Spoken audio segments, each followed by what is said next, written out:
सचिन माथुर जी। महाराज जी, आपके चरणों में सादर नमन। महाराज जी, शास्त्रीय पद्धति से मंत्र उच्चारण कैसे किया जाता है? क्या सत्संग में बताए सभी मंत्रों का जप शास्त्रीय पद्धति से करना होता है? मंत्र वही जो गुरु देता है, ध्यान रखना। पढ़ के और जपना वो एक अलग चीज होती है, लेकिन जो गुरु परंपरा से सिद्ध होता चला रहा है, वो जब कान में मंत्र जाता है तो गुरु खुद पद्धति बताते हैं, ऐसे जपना। शास्त्रीय पद्धति से ऐसे लेके सिद्ध करना बहुत कठिन बात है। जो गुरु आचार्य परंपरा से मंत्र आता है, वो सिद्ध मंत्र आता है, अमुक अमुक अमुक अमुक अमुक अमुक, वो सब सिद्धों के द्वारा है ना। उसका साक्षात्कार किए हुए महापुरुषों से जब मिलता है, फिर हमको तो थोड़ा सा, जैसे चिंगारी है, थोड़ा पूछ रखो, वो आग ज्वाला बन गई। अब चिंगारी पैदा करने के लिए अरण्य मंथन करना, तो ये जो मंत्र है सब सच्चिदानंद में, पर गुरु प्रदत्त मंत्र। जब आप निष्ठा से भगवत मार्ग में चलोगे तो सबसे पहले भगवान की कृपा होगी कि गुरु मिल जाएंगे। देखो, ध्रुव जी ने, जब उनकी माता ने खींच के, जा, अगर तुझे सिंहासन पर माँ पिता की गोद में बैठना है तो तपस्या कर और वरदान मांग। सुरुचि के गर्भ का बालक में, तू सुनीति के गर्भ से पैदा हुआ है, ध्रुव जी से कहा, भी माता के गर्भ, ऐसा नहीं। वो गए और माता जी बोले, माता जी इनका ठीक है, क्योंकि मुझे महाराज अब दासी भाव से भी नहीं देख रहे, यद्यप बड़ी महारानी वही है और सुरुचि नवीन। तो उन्होंने कहा, महाराज जब ऐसा है तो उसका कहना भी ठीक है, बेटा यदि वास्तविक तुम पद प्राप्त करना चाहते हो तो भगवान की आराधना करो, ये सत्य वचन है, भगवान जो चाहोगे दे देंगे। चल पड़े 5 वर्ष के बालक, तो गुरु ना ढूंढना पड़ा, ना बुलाना पड़ा, ना चिंतन करना पड़ा। नगर से निकलते ही नारद जी मिल गए। कहाँ ध्रुव, कहाँ जा रहे हो? बोले, महाराज आपको पता होगा कि ऐसी ऐसी घटना घटी और अब मैं जाकर भगवान को रिझाऊंगा। तो उनका अभी चलते हैं, महाराज उत्तानपाद को आदेश करते हैं, अभी वो राज तिलक कर देंगे युवराज पद पे, तुम्हारा नहीं जाने की जरूरत। ध्रुव ने सोचा, अभी कदम बढ़ाया तो युवराज पद मिलने की बात आ गई, अब तो रुकेंगे ही नहीं महाराज, अब तो निश्चित भजन कर ले जाएंगे। तो बोले, वहां बहुत सिंह है, सर्प है, बिच्छू है, भय और प्रलोभन।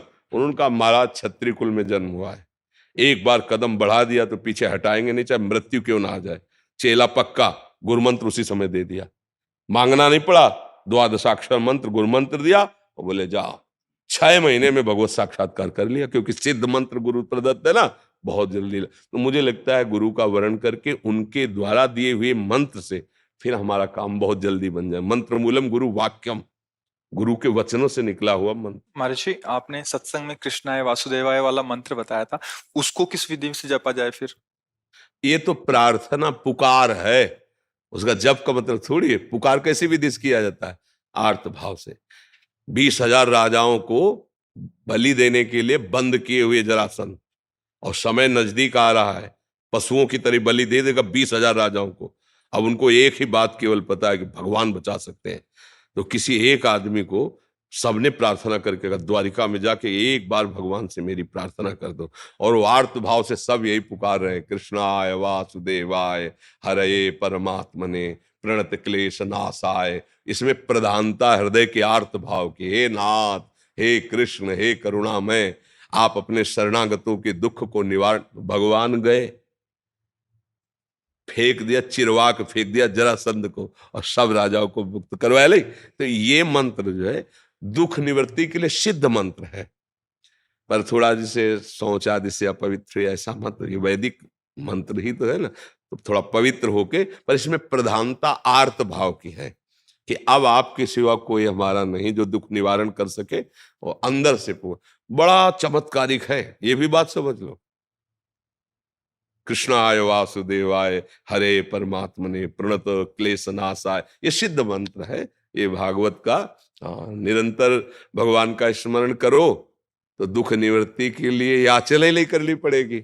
बात समझो, अगर आपको नहीं रहा जा रहा तो फिर आपको ये अनुभूत मंत्र है, ये ऐसा नहीं है कि व्यर्थ चला जाएगा, नहीं। इसलिए महर्षि, इसमें एक प्रश्न था।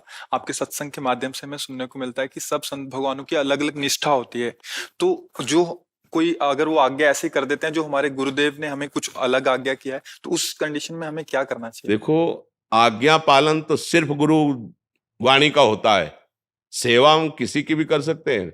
संत के आगे में जरूरत पड़ी तो पशु पक्षी की भी सेवा कर देंगे, जरूरत पड़ी तो किसी, इसका मतलब सेवा कर दिया तो उसके अधीन थोड़ी हो गए, उसकी आज्ञा का पालन थोड़ी करेंगे, समझ रहे हो ना।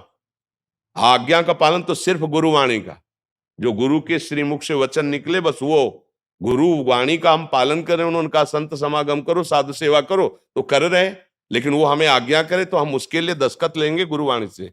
अगर गुरु की आज्ञा है और आपकी बात मिलती है गुरुवाणी से तो हम मान लेंगे, नहीं तो आप बोलते रहिए, हमने सुन लिया, प्रणाम कर दिया, चल दिए, हम उसको स्वीकार थोड़ी करेंगे, समझ रहे हो ना। आज्ञा पालन तो सिर्फ वही है अपने गुरुदेव की वाणी में। उन्होंने आज्ञा करी संत सेवा, तो हम आपके कपड़े धो देंगे। और अगर संत है तो चाहे जिस निष्ठा का हो, तुम्हारे अंदर भाव वही प्रकट होगा जो गुरुवाणी में लिखा है। संत की ही वाणी तुमको वहां प्रकाशित करके वहां पहुंचा देगी जो गुरु कह रहे हैं। आप देख लो, हमने तो देखा है, अन्य उपासना वाले महापुरुषों के जब समीप गए, उनके चरणों में पड़े, तो हमारे इष्ट की भक्ति बढ़ी है, हमारे गुरु चरणों में प्रेम बढ़ा है। ऐसा नहीं हुआ है कि उनके पास जाने से हमारे गुरु चरणों में प्रेम, हमें और गुरु प्रेम बढ़ा है। तो जहां सच्चे संत महापुरुषों की सेवा होती तो इष्ट और गुरुवाणी में प्रेम बढ़ता है। इसीलिए तो आज्ञा करिए कि संतों का समागम करो, साधु सेवा करो। तो इसका मतलब नहीं कि अगर हमारी सिद्धांत पद्धति से विरुद्ध कोई आचरण करे तब तो फिर मानना ही नहीं है ना। हमारे केवल आज्ञा है, भूखा है तो भोजन दे दीजिए, जरूरत है तो शरीर सेवा कर दीजिए, वो भी ढूंढ के नहीं करना। जहां हमें गुरु प्रसाद से पहुंचा दिया गया या वो हमारे समीप आ गए तो, नहीं तो हम अपने गुरु के द्वारा दिए हुए नाम मंत्र वाणी और उनके आदेशानुसार चल रहे हैं, हमें किसी की जरूरत नहीं। बात समझ लीजिए, हमारे समीप कोई आ गया है तो अगर भूखा है या वस्त्र है या औषधि है वो हम सेवा कर देते हैं। और अगर आज्ञा कोई ऐसा करता है जो हमारे सिद्धांत के विपरीत है, हम सुनते ही नहीं, ऐसे सिद्धांत से चला जाता है। हाँ जी, कुछ भक्तों ने आपके श्रीमुख से नाम चाहा। हम तो वृंदावनवासी, राधा उपासी, राधा राधा रटते, राधा वल्लभ श्री हरिवंश रटते। आपको जो गुरुदेव ने नाम दिया है, खूब नाम जप करो। ये बात समझ लीजिए कि सब साधन जितने हैं वो सब प्रभु के ही है, पर मन को जीतने का एकमात्र उपाय नाम जप है। जब तक आप नाम जप नहीं करेंगे तब तक मन की मनमानी बंद नहीं कर पाएंगे। आप गा लो घंटा 2 घंटा, जैसे कीर्तन भी करोगे ना, ये राजी रहेगा मन, पर ये मन बस में नहीं होगा। बस में होगा तब, अब देखो इसकी चाल, हलचल मचा देगा। थोड़ा शांत होइए, आंख खोल के या आंख बंद करके मंत्र में या नाम में लगिए, अंदर ही अंदर सुमिरन में आइए। और जहां सुमिरन में आएंगे तो देखना इसकी मार पड़नी शुरू हो जाएगी मन में, मन जलन पैदा कर देगा, भागने लगे, अब फंसा है। और जितना आप अंदर अंदर जप करेंगे उतना ही ये मन निर्मल होता जाएगा, आपके अधीन होता जाएगा। जब मन को परेशानी होती है तो हम लोग मन में तदात्म किए, इसलिए लगता है कि बस नाम जप मत करो, और चाहे जो कर लो, ढोलक बज रही, हारमोनियम बज रही, तबला बज रहा, नाच रहे गा रहे, इसमें मन राजी हो जाएगा।